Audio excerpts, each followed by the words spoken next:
Hi, and welcome to the next episode of Belly to Belly. And we're here today to talk about founder-led sales. And we're with a great friend, Dale Shephard from TrinityHawk. Hey, how are you, Dale? I'm well, Bill. How are you? Great to see you again. It's great to see you as well. So founder-led sales, we hear about it. I guess in our experience, most of the companies we see coming into the US, we see them, they prioritize hiring a local or finding a distributor. And what happens? What's the problem with doing that? Great question. Lots to unpick there. I think the one thing I'm going to start by saying is that very early in this company's formation, when it was a back pocket full of business cards and a head full of dreams, and I was running the circuit and attending events, I made it my business to speak with a few people and get their feedback and their input that I respected. And having worked for US companies for the best part of 12 to 15 years, the US was always meant to be and will be part of my strategy. And I was told very clearly by somebody very well respected in their space that I won't have any business in the US. And if somebody needs someone like me in the US, they'll just find an American. Now, fast forward almost 3 years to the day, we were incorporated on the 4th of August, 23. I've had always at least one live US client at any one point in time. My current one has renewed with me twice, and we'll be working with each other well past a year. And the impact, as I'm honorably and very gratefully told frequently, is very, very tangible. So I think if you want to plant someone on the ground and look locally, of course, that is an option. There are many benefits to doing that in this day and age, although, I do think that post-COVID things have changed in terms of how people operate. I mean, look at you and I, we're not in a podcast studio, we're on a Google Meet. And that's just normal business ways of working. And so much more can be done. And it's allowed me to continue to do that. And ultimately, why have I been successful? It's been experience, domain expertise, and network. And I think there's very much an element of grit and attitude in there as well.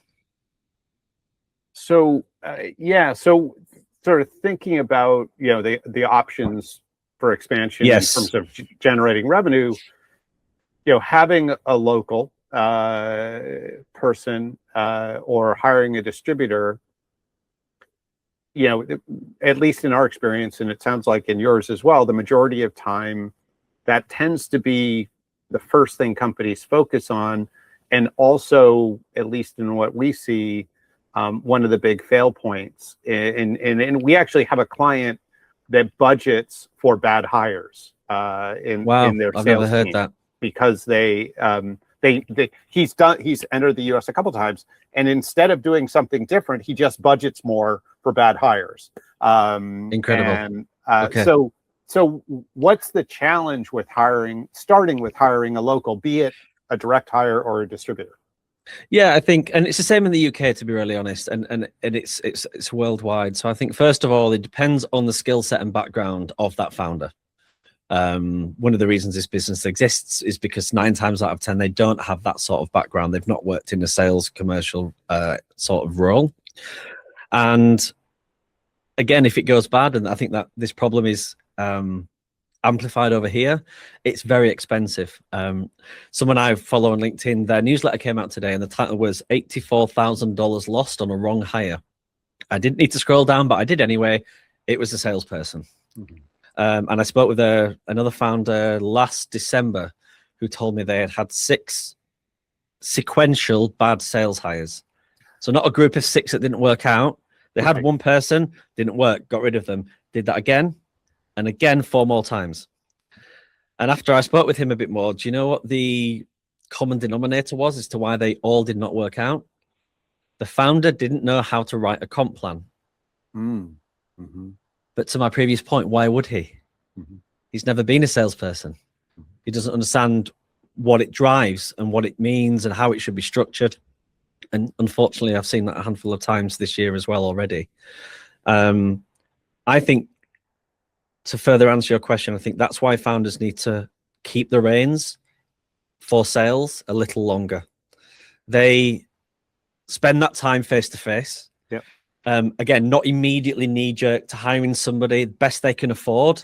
I mean, it's incredible that your contact has got budget for bad hires. Lots of them don't. And often it takes a long time, and again, it's very expensive. Sometimes I work with businesses that their budget only would really stretch to a junior account exec of sorts. But when there's nothing in place from a sales commercial negotiation process, go-to-market RevOps perspective, how are you expecting that person that's got 3 years of sales experience, that's as tenured as you can afford, to go in there and build all of this for the business that you've been spending blood, sweat, and tears upon? Yeah, I use an analogy quite often, and I'd love your reaction to it. So if I think of a good salesperson like somebody who you hire to drive a car, right? You want to put them in a frictionless environment. You don't want them to be slowed down by red lights. You don't want them to have to go around roundabouts or hit speed bumps or any of that. You want them to, sort of be able to initiate a prospect or find a prospect and take that as quickly as possible, as frictionless as possible, to the point of closure and onboarding. Right. And so if that's the notion, if that's kind of the goal, if you hire somebody before or too early, you've sort of brought somebody in to drive a car, but they need to build the road and they need to build the car. And that's a different person, exactly a different role. But is that kind of no, I love that analogy. And I think I posted about this exact topic a couple of weeks back on LinkedIn, and what somebody came on top of and commented was that it doesn't accelerate, to keep in the pun in your pun there, but it amplifies the problems. Yeah. So in your example, there's no roads, no street signs, there's no road markings.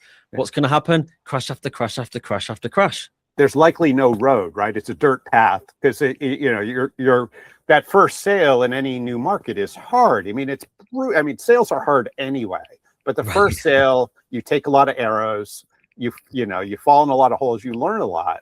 So that kind of transition us to, what does the founder have? What pixie dust does the founder have that some foreigner doesn't have? And so, and I guess I'd take this in two parts, sort of, what do they have? So they have legacy information, right? They have they know what's worked in the UK or in Europe or in Asia, and they can apply that. Right. I guess take us forward on that. Indeed. I think I don't want to underestimate kind of passion. In all my interactions, I think having a passion and believing in the problem that you're solving, and that tangibly coming across to somebody else, is incredibly important. If you've just hired someone, or they're on part-time, or you've got a BDR, they're not going to have the passion and the understanding of the product, let alone the magnitude of the pain that product is solving, because they haven't lived it, simply. And that comes to my second bit, is that credibility. And it's something that I've fortunately kind of ridden quite well in my career, that has enabled me to be quite successful. I've spent a lot of time in places where I've lived what I'm selling, and I can very cleanly, clearly, and truthfully and honestly articulate that back to somebody and say, and make sure that they know that I understand those pain principles. Teaching somebody what you've been through for the last 15, 20 years is super hard to do. Yeah. At the least. Yeah. So, I love that. And so to me, there's one other part of this, which, I think that is the sort of how do we close sales, right? But as you're like that famous American poet, Mike Tyson, said, everybody has a plan until they get hit in the face. And right, you go into a new market, you've got a plan, but then the customer teaches you, right? Every conversation teaches you, which means you have to have some agility, which means, you're probably going to be some tweaks to the offering, the product or service, and there are going to be some tweaks to the communication, the website and the marketing collateral, and how you present the product or the proposal. And I guess what we've seen is that if some foreigner is coming back to the corporate headquarters with these learnings, it's a lot. And again, that could be a new hire, an American, or it could be a distributor. there's so much, it moves so much slower, if at all, than if the founder or a founder comes back and both they have the trust and the accountability to make the changes, right? But do you see this as well, where that the agility is much stronger in terms of adjusting tactics? 100%. Yeah. I've got a very relevant example. It was before this company and I was employed, but I was part of a bit of a beachhead for a US organization that came over here. Nobody knew who we were. Very well established organization from a reputation and a book of business in the US. I think one US person came over and helped. That was the line of continuity. And there was an office with 6 of us. Now, we had great domain expertise, but nobody knew who we were. We had no brand equity whatsoever. And we came with a very specific mandate that we tweaked, let's say, and didn't ask for permission per se. But again, there were so many assumptions, to your point, that, well, this will just transfer, or we'll just work, or the US team over there that's 6 hours behind, they'll deal with this. And actually, there was a very particular area of the business and work stream that I said, this is 100% not going to work, so I'm going to do it.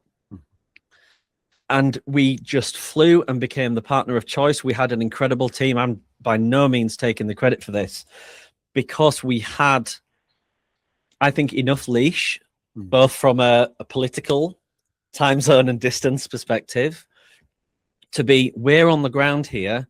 This is what needs to get done.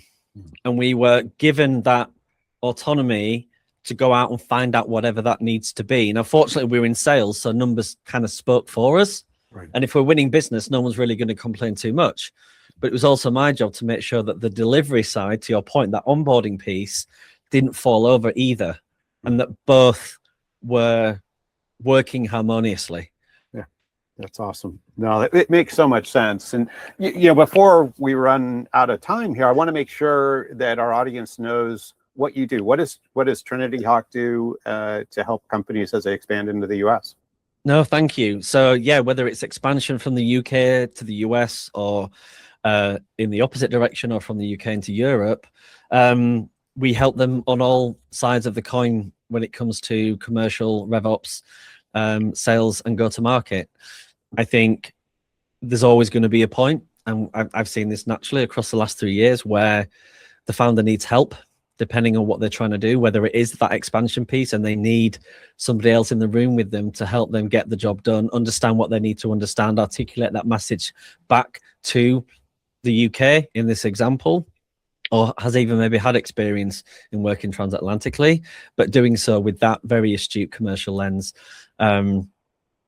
It's incredibly varied. There's a whole amount of value that we give our clients, and we absolutely love working with them. And yeah, we're pushing further into the US as well this year. Again, we've had US clients from day one, but we have our LLC and we're ready to go. That's awesome. Well, Dale, it's been so kind of you to take the time on this topic today. Is it okay if people have additional questions, if we share your contact details below and they can reach out? Great. Of course. Thank you, Bill. That's my pleasure awesome. there. Well, thank you so much for taking the time. Thank you for having me. See you soon.